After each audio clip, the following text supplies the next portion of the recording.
Ever think your final exams are tough? What if you had to argue in Latin for hours, then teach for years before getting a real degree? Step into the wild world of medieval universities around the 1200s to the 1400s. These were places of learning, debate, and sometimes brawls.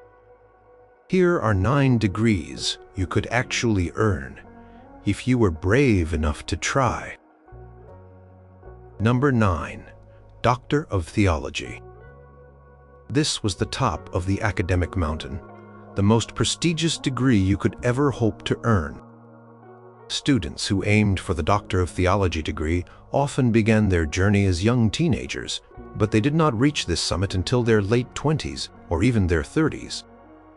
A man typically needed to be at least 30 years old before he could think about earning this title. Before even starting on the path to becoming a Doctor of Theology, a student first had to earn a Master of Arts degree. That alone took 7 to 10 years of hard study. Once he had his Master of Arts, the real marathon for the Doctor of Theology began. This advanced study could last anywhere from 8 to 15 years. Total time in university, from beginning the Bachelor of Arts to earning the Doctor of Theology, could easily be 15 to 20 years, a lifetime of dedication to books and argument. Curriculum for the Doctor of Theology was profoundly deep. The central text was the Bible itself, studied in painstaking detail. Students spent countless hours on scriptural exegesis, which meant they analyzed and interpreted every word and phrase to understand its meaning. They also devoured the sentences of Peter Lombard. This book, written in the 12th century, compiled and organized theological questions and answers from church fathers and earlier scholars. It became the standard textbook for theology faculties across Europe. Commentaries on the sentences were a major academic exercise, with many famous theologians like Thomas Aquinas and Bonaventure writing their own extensive interpretations. Students also studied the works of major church fathers such as Augustine, Gregory the Great, Ambrose, and Jerome, whose writings laid much of the intellectual groundwork for Christian thought. Later, the systematic theology of Thomas Aquinas, especially his Summa Theologica, became another fundamental part of the curriculum, challenging and shaping theological understanding. Life for a theology student was extremely rigorous. Their days were filled with lectures, sometimes beginning at dawn. Masters would read from texts, adding their own interpretations and commentaries. Students often had to copy these lectures by hand, creating their own textbooks. The core of theological learning, beyond reading, was the disputation. These were formal debates where students and masters would present a theological question, argue for opposing sides, and then arrive at a reasoned conclusion. Common format was the quaestio disputata, or disputed question. The most challenging debates were the quodlibetal disputations, often held during Advent and Lent. In these public events, a master had to answer any question put to him by anyone in the audience, from any field of knowledge, spontaneously and without preparation. This demonstrated immense intellectual agility and encyclopedic knowledge. Earning the Doctor of Theology degree was a highly formal process. After years of study, a candidate had to undergo several rigorous examinations. He would participate in various public disputations, demonstrating his ability to defend complex theological positions. One significant stage was the determination, where the candidate publicly lectured and defended his theological views. The final examination often involved a grand public disputation, sometimes lasting for days, where the candidate faced questioning from senior masters and even the public. If successful, the new Doctor of Theology participated in a grand ceremony known as inception. This ceremony was a formal acceptance into the College of Masters. It involved a public lecture given by the new doctor, a procession, and often a large feast. This event was not just an academic milestone. It was a major social occasion. The Doctor of Theology was often called a Master of the Sacred Page. This degree carried immense authority and prestige. A Doctor of Theology gained the right to teach theology anywhere in the world. A universal teaching license. Holders of this degree were highly sought after. They became respected advisors to kings, princes, and even the Pope. Many went on to become bishops, archbishops, or cardinals. Others became abbots or leaders of major monastic orders, guiding the spiritual and intellectual life of their communities. These doctors often participated in church councils, shaping doctrine and policy. Their deep understanding of Scripture and theological principles gave them a unique position of influence in medieval society, guiding both religious and secular affairs with their profound knowledge. Number 8. Doctor of Civil Law. The Doctor of Civil Law degree was a pathway to immense influence in the secular world of kings, emperors, and city-states. This degree was distinct from canon law, which focused on church regulations. Civil law was the law of the land, based on ancient Roman principles. Students who pursued this doctorate often came from noble or wealthy families, as the study was long and expensive, and the career paths it opened required connections. Like theology, this doctorate also required a significant time commitment, typically 5 to 7 years of study after a student completed their initial legal training, sometimes even longer if they were also studying canon law. While not as long as the theology doctorate, it was still a formidable intellectual journey. Core curriculum for the Doctor of Civil Law revolved around the Corpus Juris Civilis, the body of civil law compiled under the Roman Emperor Justinian in the 6th century. This monumental collection included the Digester, a compilation of Roman jurists' opinions, the Code, a collection of imperial laws, and the Institutes, a textbook for students. Mastering these texts was the central task. Students did not just memorize them, they learned to interpret and apply these ancient laws to contemporary situations. They studied commentaries written by earlier jurists, known as glossators and commentators, who had analyzed and explained the Corpus Juris Civilis. These commentaries often contained intricate arguments about the meaning and application of specific legal principles. Life for a civil law student involved endless reading and meticulous analysis of legal texts. Lectures were a primary method of instruction, where masters would read portions of the Corpus Juris Civilis and then offer their glosses or explanations and interpretations. Students would sit for hours taking notes, often on wax tablets, before transcribing them onto parchment. Disputations were also crucial in civil law. Students would argue hypothetical legal cases, applying the principles they learned to resolve complex disputes. This rigorous training honed their analytical skills and their ability to construct persuasive legal arguments. They also spent time in the schools of dictamen, where they learned the art of letter writing and rhetoric, skills essential for drafting legal documents and engaging in diplomatic correspondence. The path to becoming a doctor of civil law involved several stages of examination. After years of attending lectures and participating in disputations, a candidate would undergo private examinations with senior masters. These examinations tested their comprehensive knowledge of the Corpus Juris Civilis and their ability to apply legal principles. If they passed these private tests, they proceeded to public examinations. The final step was typically a grand public disputation, where the candidate would defend a series of legal propositions against challenges from other masters and even members of the public. This demonstration of legal prowess was often followed by a formal ceremony, sometimes called promotion, where the candidate was formally admitted as a doctor. This ceremony often involved an oath, a symbolic ring, and the donning of the doctor's cap, signifying their new status the Doctor of Civil Law was a powerful degree. It granted the holder the authority to teach civil law anywhere.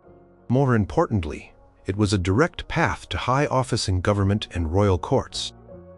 Doctors of civil law served as advisors to kings, emperors, and powerful lords. They drafted treaties, advised on foreign policy, and managed the legal systems of emerging nation-states. Many became judges, presiding over courts and interpreting laws.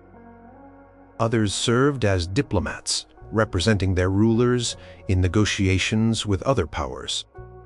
In Italy especially, where city-states flourished, civil lawyers were essential for drafting municipal statutes, governing trade, and resolving internal disputes. Their expertise was vital for maintaining order, administering justice, and consolidating royal power. They were instrumental in the development of modern legal systems and played a key role in the administrative structures of medieval Europe. Number 7.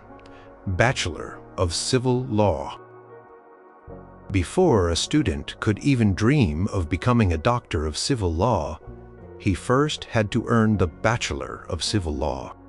This degree represented the foundational stage of legal study, setting a student on the long and arduous path towards mastering Roman law. Students usually entered the civil law faculty after completing their Master of Arts degree, ensuring they had a solid grounding in logic and rhetoric, which were essential skills for legal argument. However, some universities, particularly in Italy, allowed students to enter the law faculties directly after their basic arts training, even without a Master of Arts, if their intention was solely to pursue law. The Bachelor of Civil Law typically required 3 to 4 years of dedicated study. Curriculum for the Bachelor of Civil Law focused on introducing students to the fundamental texts and principles of Roman law. Students would immerse themselves in selected parts of the Corpus Juris Civilis, particularly institutes and portions of the Code and Digest. The institute served as a basic textbook, providing an overview of Roman legal concepts like property contracts and obligations. Students learned to identify key legal terms, understand the structure of legal arguments, and grasp the historical context of Roman law. They also studied various commentaries and glosses by prominent jurists, which helped them to unpack the complex language and apply the ancient principles. The emphasis was on meticulous reading, memorization of legal maxims, and understanding the logic behind the laws. A civil law bachelor's student's life was dominated by lectures and rote learning.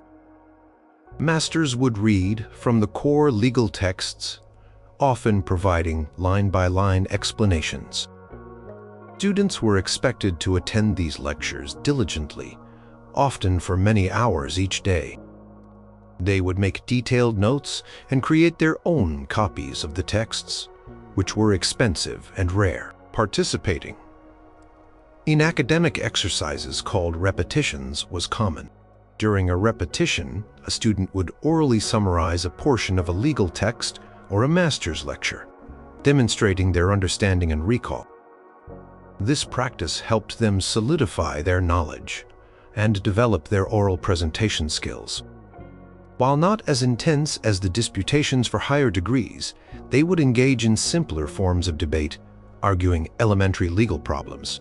Earning the Bachelor of Civil Law involved a series of examinations and public displays of knowledge.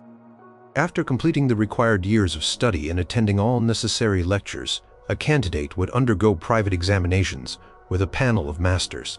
These tests assessed their knowledge of the fundamental texts and their ability to analyze basic legal problems. If they passed these private examinations, they would then participate in a public determination. This was a formal academic exercise where the candidate would publicly lecture on a chosen legal text and answer questions from masters and other students. The purpose of this determination was to demonstrate their readiness to proceed to more advanced legal studies. Successfully completing this stage marked them as a Bachelor of Civil Law. The Bachelor of Civil Law was not usually a terminal degree. It was generally seen as a stepping stone to the Doctor of Civil Law. However, it still provided significant practical skills. A Bachelor of Civil Law had a foundational understanding of Roman law, which was highly valued in courts and administrative roles. Some bachelors might work as scribes, notaries, or clerks in municipal governments or royal courts, assisting more senior lawyers and judges.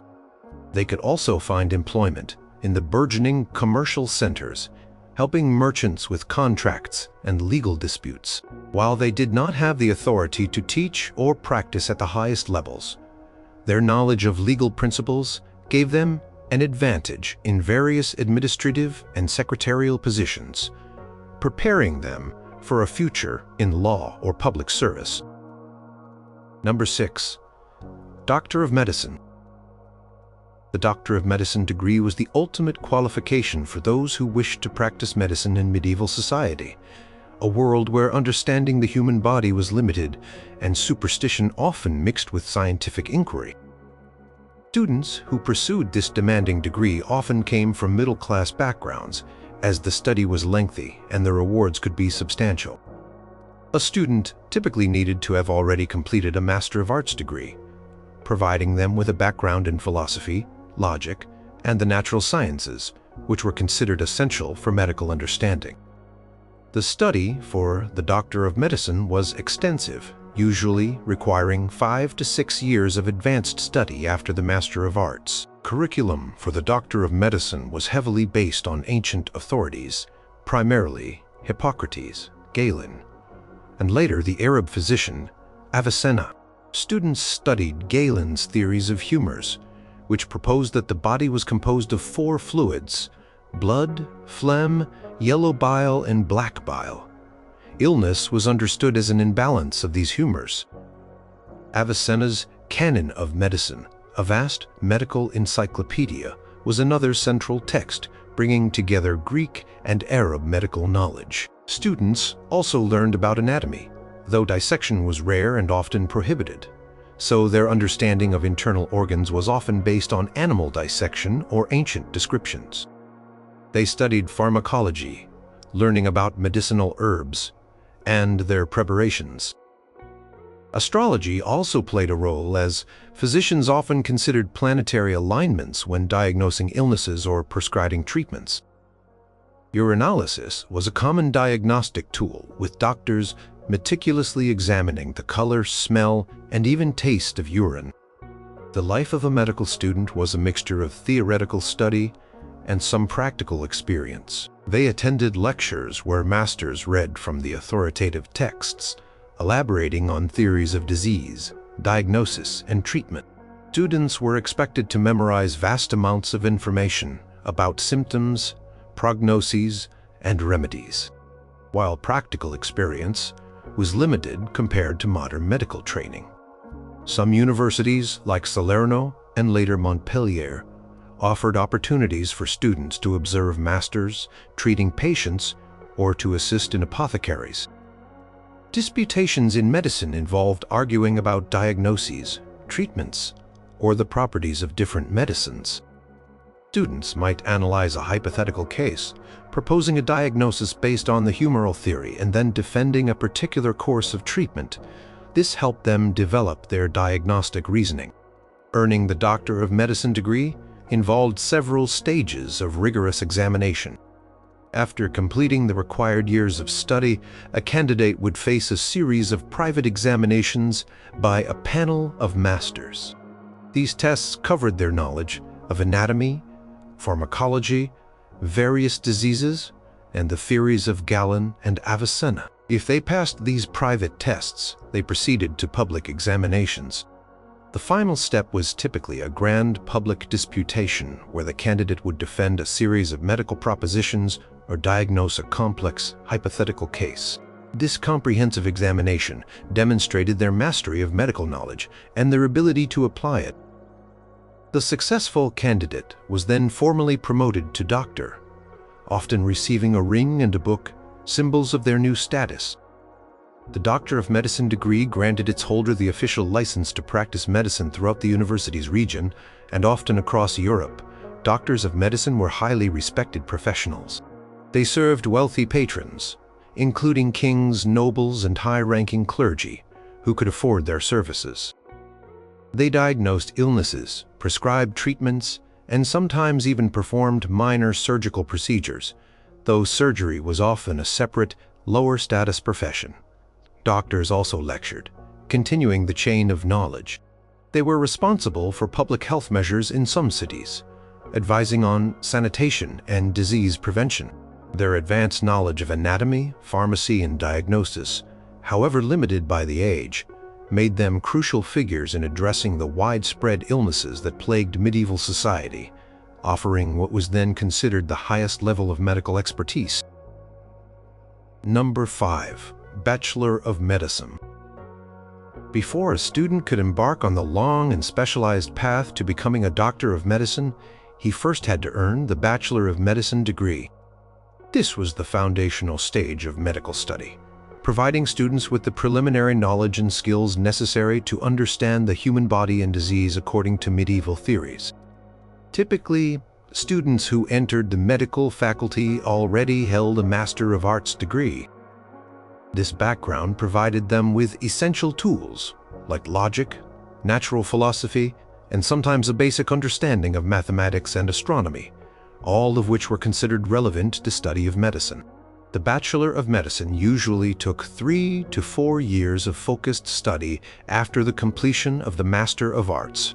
Curriculum for the Bachelor of Medicine was designed to introduce students to the core texts and concepts of medieval medical thought.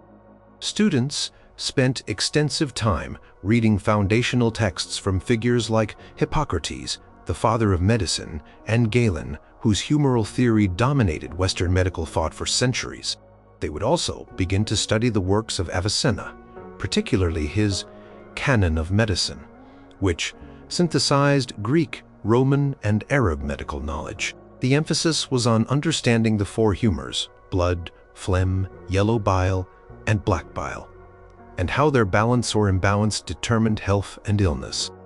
Students learned about basic anatomy, though often through textual descriptions rather than direct observation, and began to study the properties of various herbs and medicinal compounds. They also learned to interpret the signs of disease, such as pulse, urine, and bodily excretions. Life for a Bachelor of Medicine student was dominated by theoretical study.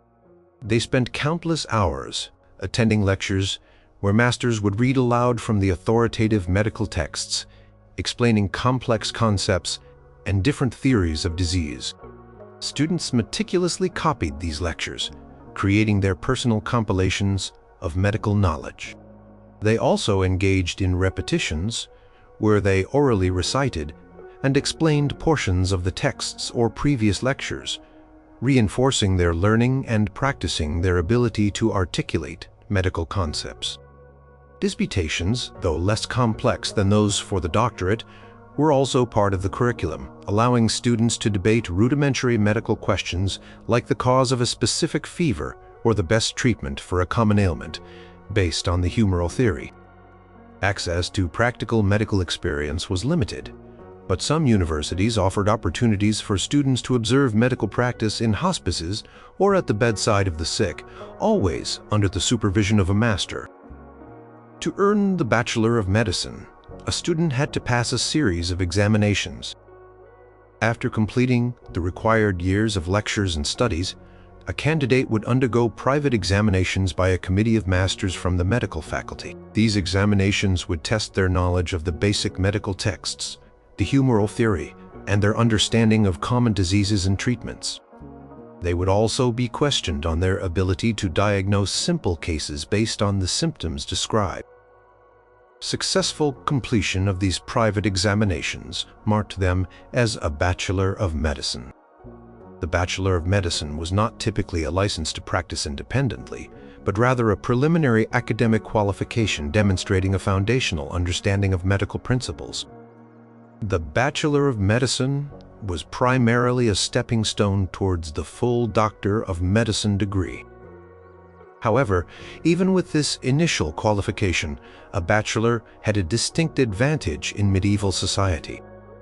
They possessed a valuable theoretical knowledge of medicine, which set them apart from untrained healers or barber surgeons.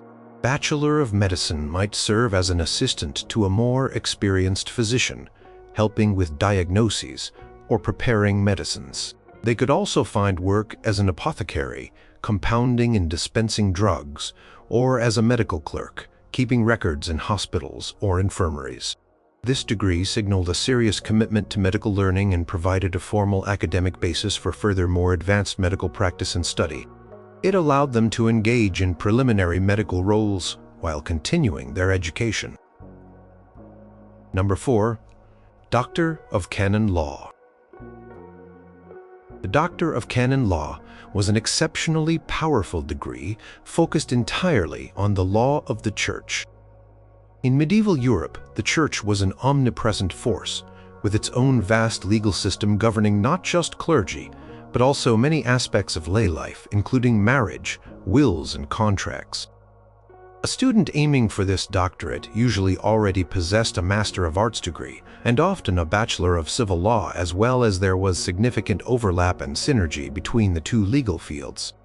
The study for the Doctor of Canon Law was rigorous and long, typically requiring 5 to 7 years of dedicated study after the initial legal training, sometimes even longer for those who pursued both civil and canon law doctorates. The core of the canon law curriculum was Gratian's Decretum. This monumental work, compiled in the 12th century, was a systematic collection of church canons, papal decrees, and extracts from church fathers and councils.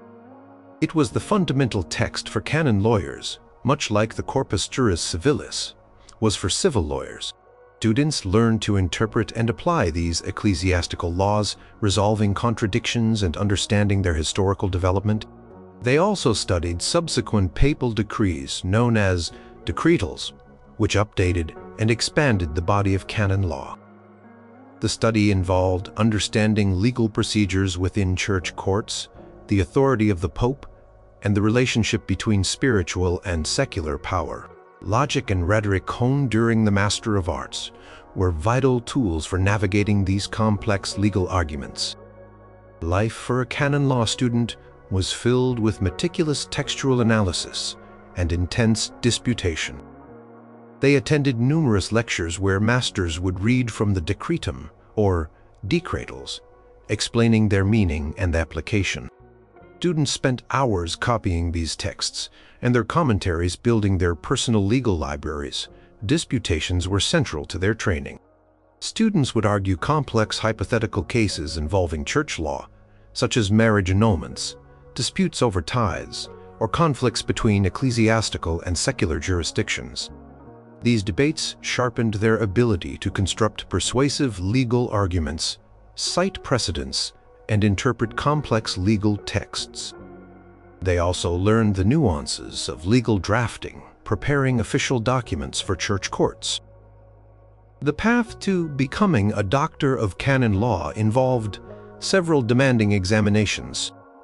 After years of study, a candidate would face private examinations with a panel of senior canon law masters.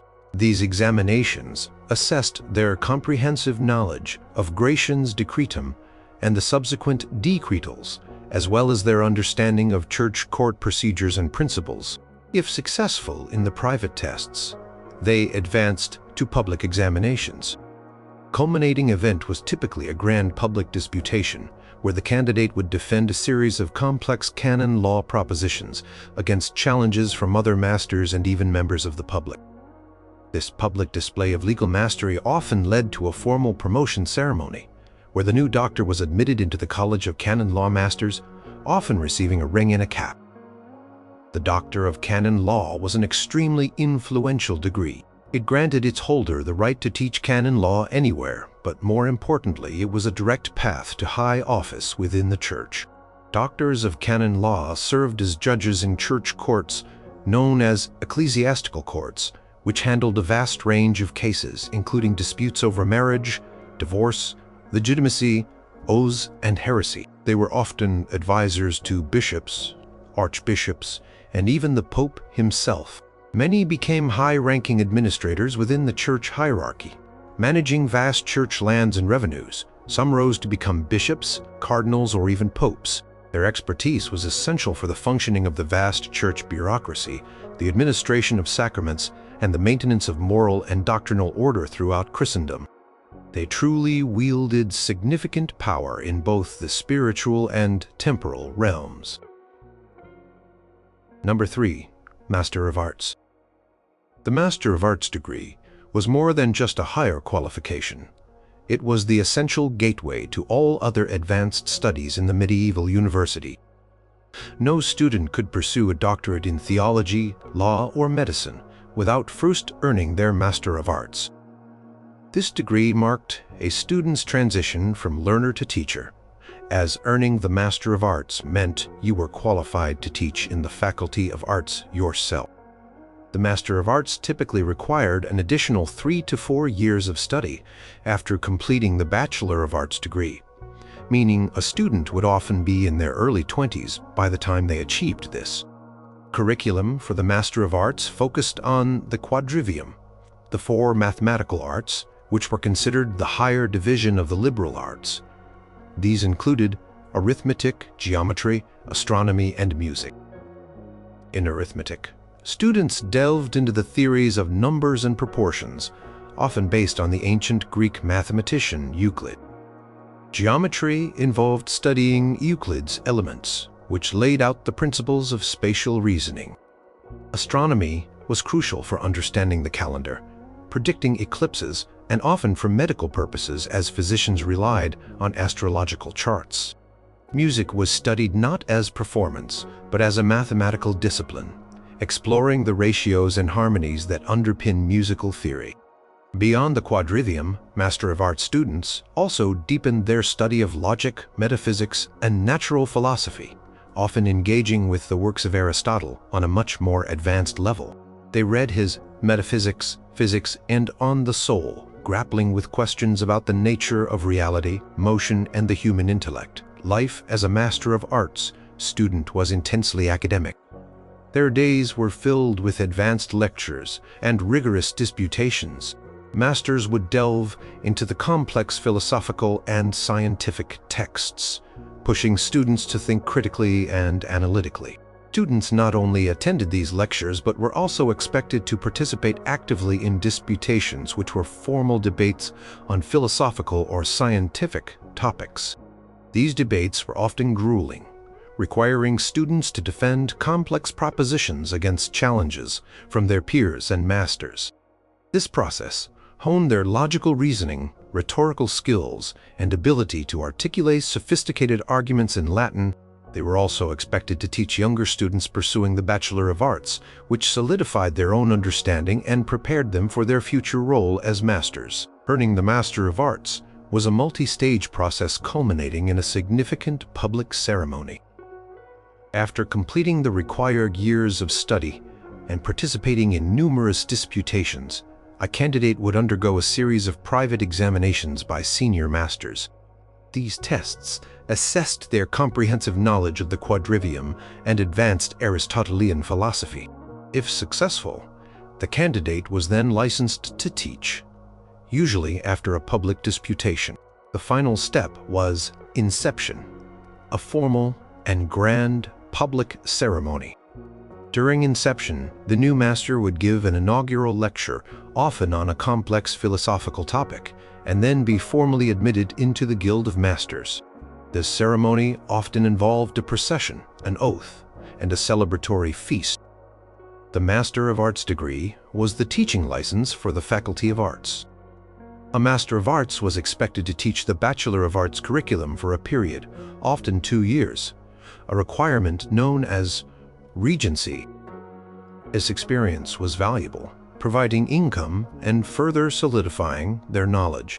Beyond teaching, the Master of Arts was the required prerequisite for entering any of the higher faculties: theology, canon law, civil law, or medicine. Without a Master of Arts, the doors to these prestigious and lucrative professions remained closed. Many Masters of Arts went on to become important figures in their communities, serving as scribes, administrators, or advisors, even if they did not pursue further degrees.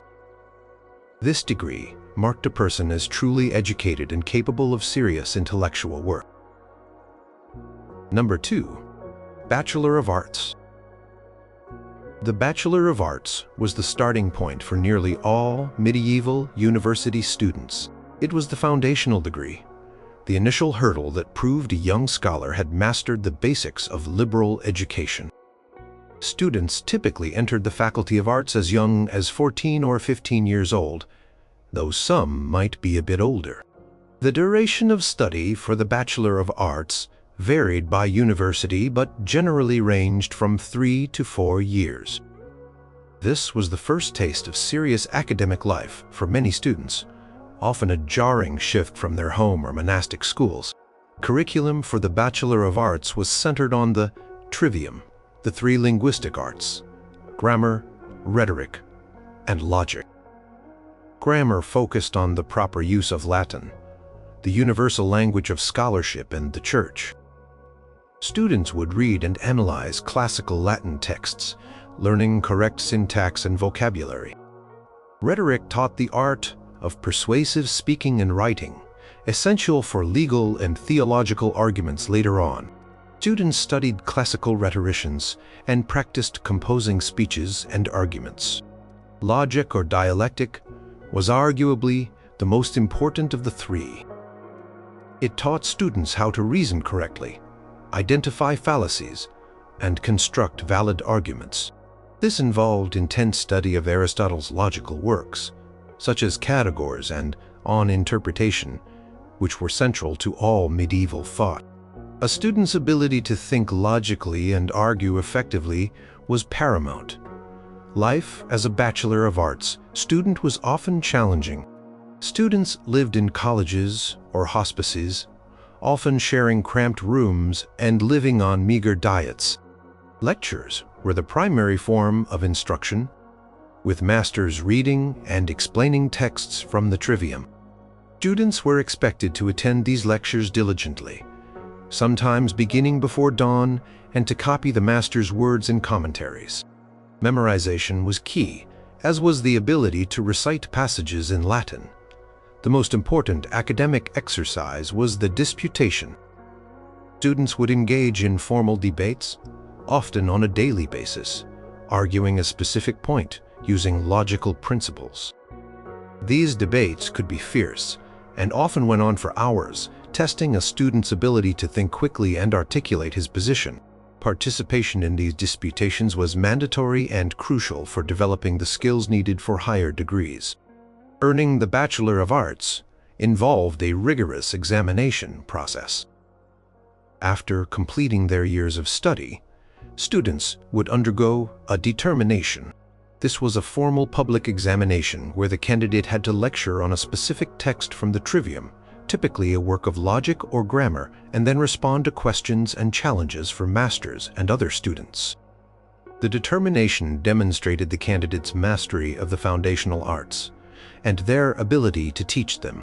Successfully completing this examination marked the student as a determined or baccalaureate, granting them the Bachelor of Arts degree. This was a significant achievement, signaling that a student had gained the fundamental intellectual tools of medieval scholarship. The Bachelor of Arts was typically the entry point to higher learning, but it also offered immediate benefits. A Bachelor of Arts was recognized as an educated person, capable of reasoned thought and clear expression in Latin. They could find employment as scribes, notaries, or clerks for religious institutions, noble households, or municipal governments. They might also serve as tutors for younger students or teach in lower-level schools. While not as prestigious as a master's or doctorate, the Bachelor of Arts provided a solid foundation of knowledge and skills that were highly valued in medieval society, opening doors to various administrative and intellectual professions, and preparing them for the possibility of continuing their studies in the higher faculties. Number 1. Bachelor of Decrees. The Bachelor of Decrees was a specialized degree focused on the initial study of canon law, the law of the Church. It served as the foundational step for those aspiring to become experts in ecclesiastical legal matters, a field that touched upon nearly every aspect of medieval life from marriage to property disputes and the internal governance of the church. Students typically entered the Faculty of Decrees, which is what canon law was sometimes called, after completing their Master of Arts degree. This ensured they possessed the necessary logical, rhetorical, and linguistic skills to tackle the complexities of legal texts in Latin. The study for the Bachelor of Decrees usually took 3 to 4 years of intensive work. Core of the curriculum for the Bachelor of Decrees revolved around the in-depth study of Gratian's Decretum. This vast compilation, dating from the 12th century, brought together centuries of papal pronouncements, church council decisions, and writings from church fathers. It was the standard textbook for all canon law students. Students did not just read the Decretum. They memorized its key sections, analyzed its structure, and learned to identify the often contradictory legal opinions it contained. They studied the Ordinaria, which were the regular lectures given by masters on the Decretum, and the Extraordinaria, which were lectures on other canonical texts or on more complex problems. The emphasis was on meticulous textual analysis, understanding legal terminology, and grasping the historical development of church law. Life for a Bachelor of Decrees student was dominated by reading, listening, and repetition. They spent hours attending lectures, where masters would read portions of Gratian's Decretum and provide their glosses or interpretations. Students meticulously copied these lectures and created their own annotated versions of the Decretum, which often became their personal legal libraries. Repetitions were a critical part of their learning. Students would orally present a summary or analysis of a legal text or a master's lecture, demonstrating their comprehension and ability to recall detailed information. While formal disputations were more common at the doctoral level, bachelor students would engage in simpler forms of legal debate, arguing the meaning of specific canons or the application of church law to hypothetical situations. This constant engagement with the texts and principles of canon law was central to their education. Earning the Bachelor of Decrees involved a rigorous examination process. After completing the required years of study and demonstrating proficiency in the material through repetitions and minor debates, a candidate would undergo private examinations. These tests were conducted by a panel of senior masters from the Faculty of Decrees. The examinations tested the students' comprehensive knowledge of Gratian's Decretum and their ability to analyze and interpret its various sections. They also assessed the students' understanding of key canonical principles and their ability to apply them to basic legal problems. Successfully passing these private examinations meant the student had earned the Bachelor of Decrees. The Bachelor of Decrees was primarily a preparatory degree, a stepping stone to the higher degree of Doctor of Canon Law. It was not typically a license to practice canon law independently or to teach at the university level. However, a Bachelor of Decrees possessed a valuable and specialized knowledge of church law. They could find employment in various capacities within the vast ecclesiastical bureaucracy. They might serve as clerks in bishoprics, assisting in the administration of dioceses. They could work as notaries in church courts, drafting legal documents and recording proceedings. Some found roles in monastic houses, managing the legal affairs of their communities. This degree signaled a significant academic achievement in a highly specialized field, providing a strong foundation for continued study and a career within the powerful legal system of the medieval church.